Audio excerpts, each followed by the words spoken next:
চিঠিতে আমি পড়েছি।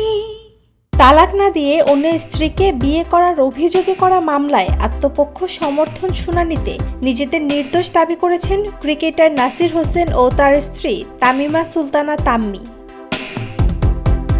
সোমবার ঢাকার অতিরিক্ত চিফ মেট্রোপলিটন মোহাম্মদ জাকির হোসেনের আদালতে আত্মপক্ষ সমর্থন শুনানিতে তারা এই দাবি করেন। একই সঙ্গে আগামী 11ই আগস্ট সাফাই সাক্ষ্য গ্রহণের তারিখ ধার্য করেন।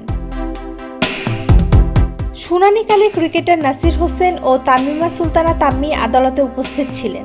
এর আগে গত 28 এপ্রিল নাসির তামিমার মামলার শুনানিতে বিব্রত প্রকাশ করে বিচারের জন্য সংশ্লিষ্ট আদালতে বদলির নির্দেশ দেন। এ নিয়ে মামলায় মোট 10 জন সাক্ষী আদালতে সাক্ষ্য দিয়েছেন। 2021 সালের 24 ফেব্রুয়ারি তামিমার প্রথম স্বামী রাকিব হাসান বাদী হয়ে এই মামলা করেন।